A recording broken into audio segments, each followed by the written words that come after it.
Okay, today we're going to start talking about the Constitutional Convention. This is going to happen over the course of 2 or 3 days that we're speaking about this. So, in the daily plan, it will tell you what parts of this video you need to watch. Let's start with this. Shays' rebellions happened. Farmers rebelled in Massachusetts against taxes. They tried to break into an arsenal. They're going to steal guns, march on the Capitol. National government didn't do anything, couldn't do anything to stop it. The state militia jumped in and stopped them. So they stopped the rebellion, but it was a wake-up call, as we talked about. It showed America that our Constitution, the Articles of Confederation, wasn't working. So that's where we pick up with the story. It's Philadelphia, summer of 1787. The meetings were at Independence Hall. This was the same place that delegates had met up with, did the Declaration of Independence before the war and all of that. They originally show up to fix the Articles of Confederation, but they will end up writing an entirely new constitution. We'll talk more about that. There's an image from that. I put this map on here just so you can see what the United States looks like. In red, you have the 13 original colonies, but these are states now. And then in green, this is U.S. land now. For defeating the British in the Revolutionary War, one of the prizes, if you will, was we got more land. So we had most of the land east of the Mississippi River now. For the most part, though, out in this green area, not many American settlers have moved out there. It's mainly Native Americans. Let's talk about the first set of questions dealing with the Constitutional Convention. Who was elected president of the convention? That would be none other than George Washington. It's important to remember here, he's president of this convention. He's not the president of the United States. They called it a president. Think of him as he was the man that was in charge of these meetings. And they chose him because he was an important person. And I wrote on there, the meetings were not considered to be all that important until George agreed to show up. He was the leader of the army that defeated the British. He was very well respected. All states sent delegates to the convention except one. That was Rhode Island. Rhode Island, they did not want to see a strong national government. They feared that. They felt it would hurt the states. Also, if you think back, under the Articles of Confederation, Rhode Island, which was a really small state, had just as much power as the big states. Everyone under the Articles got one vote. So Rhode Island's looking at this and they're like, we don't want anything to change. So they send no delegates to Philadelphia. There's a quote in there that said all of these delegates were well-bred, well-fed, well-read, and well-wed. What was meant by that is they were all educated. That would match up with the well-read. They were rich, well-fed, and they typically married other similar women. Their partners, their spouses tended to come from rich, educated families also. James Madison, father of the Constitution, his role at the meetings was he was the note taker. He wasn't even assigned to be the note taker, if I remember right. A couple other guys were, but he took notes on his own. And at the end of the convention, when it's time to write the new Constitution, they're like, okay, let's look at the notes.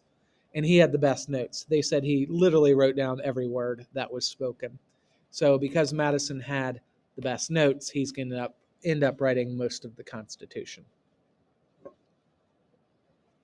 This will be a theme we're going to see. There's going to be lots of agreements and disagreements between the different states here. But one thing they agreed upon was that the country should be a republic. A republic is a country governed or led by elected representatives.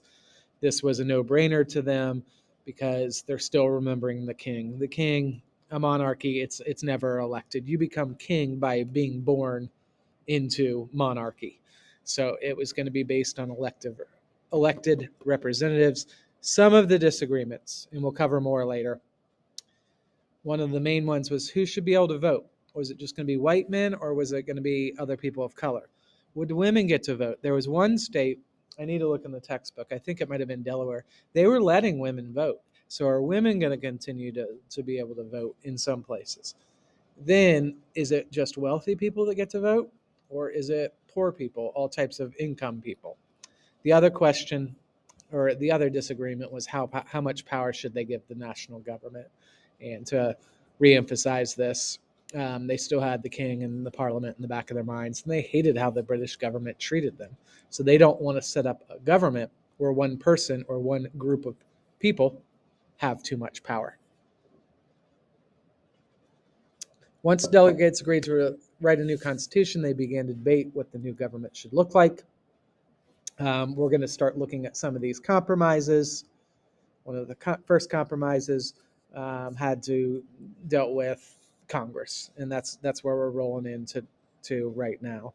So, first argument dealt with legislative branch or Congress, and there was going to be a debate on how many different houses of Congress there would be and how many votes each state would get. Okay, so we're still continuing with the guided notes. So make sure you're scrolling down.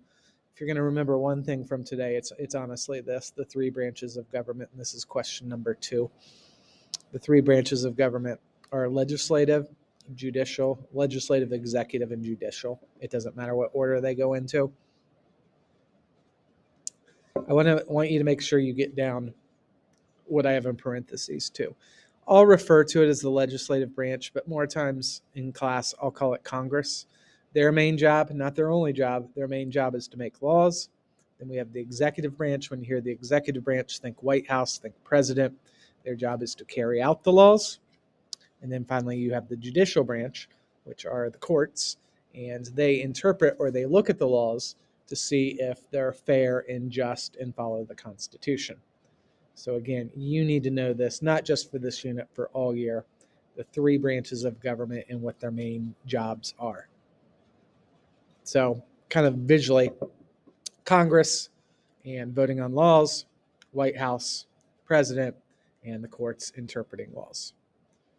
Okay, I'm going to skip through this. If you're absent, this is just something we did in class.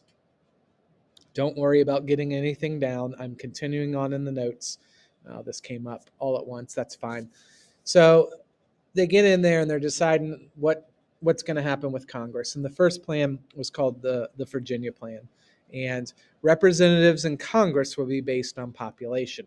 What that means is if a state has a larger population, they get more representatives in Congress. Smaller states like your Rhode Islands of the world will get less amounts. So it wouldn't be equal. The two states that supported this the most were Pennsylvania and Virginia. Not surprisingly, they supported it because they would get more representatives. And more representatives, in theory, means more power.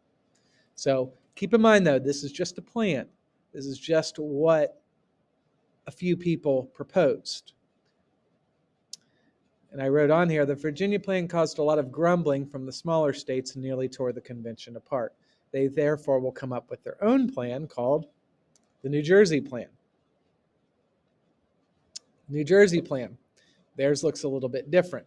How many houses were there to be in the legislative branch? They only want one, where the bigger states wanted 2. How is the number of representatives to the houses to be calculated? Equal representation. All states would have the same number of representatives. So I don't know if they ever proposed a number. Let's just say it's 3. They said Rhode Island gets 3, New York gets 3, Virginia, New Jersey, everyone gets 3. So equal power.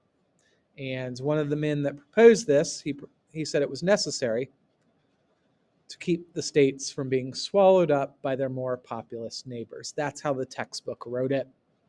Translation is larger states would have more power than smaller ones, and they didn't want that. So at this point, we have a disagreement because we have 2 plans that are pretty different from one another. So what we need now, a compromise. Continuing with the notes. It was technically called the Connecticut Plan. It was proposed by this man. We haven't talked about him, but he was the only person to sign 4 of the most important documents in early American history. His name was Roger Sherman. Okay, so with his compromise, he proposed having 2 houses, a Senate and a House of Representatives. In the lower house, which is the House would be determined by population. So it goes to a larger state would get more representatives in the House, a smaller state would get less. Today, and this is foreshadowing for our next unit, there are 435 representatives in the House. Then here is where we see the compromise. In the Senate, each state would get 2. So this one in the House, larger states have more power, but in the Senate, each state would get 2. So Rhode Island gets 2, New York gets 2, everyone gets 2. And hopefully you can see the compromise. Each side is having to give up something here. Okay? Therefore, we should be able to fill in the blank here. If we have 50 states and 2 senators per, we have 100 senators. So why did they all agree to this? Because it was a compromise. It balanced the power between the big and small states. I'm going to stop here with the notes, but this is going to foreshadow what comes up next. But this compromise was agreed upon, and this is what gets Congress settled.